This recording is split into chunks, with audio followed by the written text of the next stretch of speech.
कुरान कोई तारीख की किताब नहीं है, ये इंसान की साइकोलॉजी पढ़ने वाली किताब है। ये बताती है कि जब इंसान अल्लाह को भूलता है तो वो सबसे पहले खुद को भूलता है।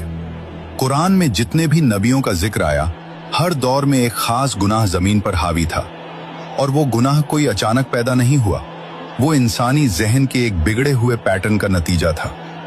आदम अलैहिस्सलाम से कहानी शुरू होती है। गुनाह छोटा था, लेकिन साइकोलॉजी बड़ी थी। अल्लाह का हुक्म सामने था, मगर इंपल्स कंट्रोल टूट गया। यहीं से इंसान ने सीखा, गुनाह का पहला कदम अल्लाह से नहीं, अपने नफ्स से बेवफाई है।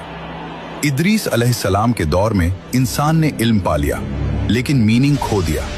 साइंस थी, हिसाब था, लिखना था, मगर तकवा नहीं था। फिलॉसफी कहती है, knowledge without ethics destroys meaning. Quran ने यह हजारों साल पहले बता दिया। नूह अलैहिस्सलाम का जमाना आया, यहाँ गुनाह शिर्क था, लेकिन असल बीमारी थी कलेक्टिव डिनायल। 950 साल की दावत और जवाब में मजाक। साइकोलॉजी इसे कहती है ग्रुप थिंक। जब पूरी कौम गलत हो जाए तो सच पागल लगता है। फिर सिस्टम कोलैप्स हुआ। आसमान और जमीन दोनों ने इंसान की सरकशी का जवाब दिया। आद और समूद ताकत, टेक्नोलॉजी, स्ट्रक्चर, इंजीनियरिंग। लेकिन ईगो ने पूछा, हमसे ताकतवर कौन? कुरान कोई तारीख की किताब नहीं है, ये इंसान की साइकोलॉजी पढ़ने वाली किताब है। ये बताती है कि जब इंसान अल्लाह को भूलता है तो वो सबसे पहले खुद को भूलता है।